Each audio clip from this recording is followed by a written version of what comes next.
حضرت منصور حلاج رحمۃ اللہ تعالیٰ علیہ۔ حضرت منصور حلاج رحمۃ اللہ تعالیٰ علیہ کئی ماہ تک اپنے مرشد حضرت عمر بن عثمان مکی رحمۃ اللہ تعالیٰ علیہ کی خدمت میں رہ کے فیض حاصل کرتے رہے۔ آپ کی عادت تھی کہ اپنے پیر و مرشد سے عجیب سوالات کرتے رہتے تھے، مگر حضرت عمر بن عثمان رحمۃ اللہ تعالیٰ علیہ ہمیشہ یہی تلقین فرماتے تھے: حسین، معرفت کے راستے میں صبر و استقامت پہلی شرط ہے، جوش و اضطراب سے تمہیں کچھ حاصل نہیں ہوگا۔ پھر ایک ایسا واقعہ پیش آیا جس سے حضرت منصور حلاج رحمۃ اللہ تعالیٰ علیہ اور پیر و مرشد حضرت عمر بن عثمان رحمۃ اللہ تعالیٰ علیہ کے درمیان ایک خلیج سی حائل ہو گئی۔ واقعے کی تفصیل کچھ اس طرح ہے کہ ایک دن حضرت منصور حلاج رحمۃ اللہ تعالیٰ علیہ نے حضرت شیخ رحمۃ اللہ تعالیٰ علیہ کے سامنے ابو یعقوب اکتا کی لڑکی سے شادی کی خواہش ظاہر کی۔ حضرت عمر بن عثمان رحمۃ اللہ تعالیٰ علیہ نے واضح الفاظ میں فرمایا: حسین، یہ شادی تمہارے لیے نفع بخش ثابت نہیں ہوگی اور تم اور بے قرار ہو جاؤ گے۔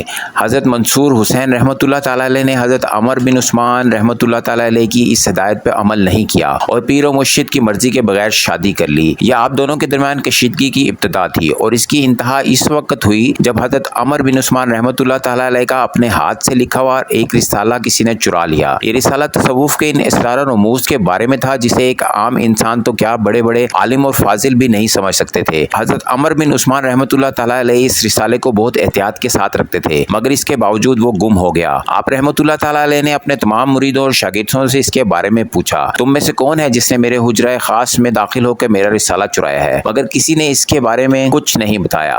اس وقت حضرت منصور بن حسین حلاج رحمۃ اللہ تعالیٰ علیہ بھی وہاں پر موجود تھے، مگر آپ رحمۃ اللہ تعالیٰ علیہ نے کچھ نہ بولا۔ پیر و مرشد نے اس سوال کو ایک بار پھر سے دہرایا، مگر اس پر بھی آپ رحمۃ اللہ تعالیٰ علیہ خاموش ہی رہے۔ روایت کے مطابق اس رسالے کو حضرت منصور حلاج رحمۃ اللہ تعالیٰ علیہ نے اپنے ذوق و شوق کے ہاتھوں مجبور ہو کر پڑھنے کے لیے وہاں سے اٹھا لیا اور اس کی نقل تیار کرنے کے بعد اس کو پیر و مرشد کو واپس بھی کر دیا تھا۔ لیکن پیر و مرشد کے پوچھنے پر نہ بتانے پر پیر و مرشد نے انتہائی غضبناک ہو کر سب کو گواہ بنا کر کہا: تم سب لوگ پورے ہوش و حواس کے ساتھ سن لو کہ جس شخص نے اس رسالے کو میرے حجرے سے چرایا ہے، اس کے ہاتھ اور پاؤں کو کاٹ کر پھانسی پر لٹکایا جائے گا، پھر اس کو آگ لگا کر اس کی راکھ کو دریائے دجلہ میں بہا دیا جائے گا۔ یہ بہت ہی خوفناک بات تھی اور اس کو سن کر وہاں پر موجود سب کے سب لرز کے رہ گئے، مگر اس وقت بھی حضرت منصور حلاج رحمۃ اللہ تعالیٰ علیہ سکون اور اطمینان کے ساتھ پیر و مرشد کے حلقہ میں بیٹھے رہے۔ اس کے بعد حضرت منصور حلاج رحمۃ اللہ تعالیٰ علیہ نے ان کا رسالہ ان کو واپس کیا، تو بھی ان کا دل آپ رحمۃ اللہ تعالیٰ علیہ کی طرف سے صاف نہ ہو سکا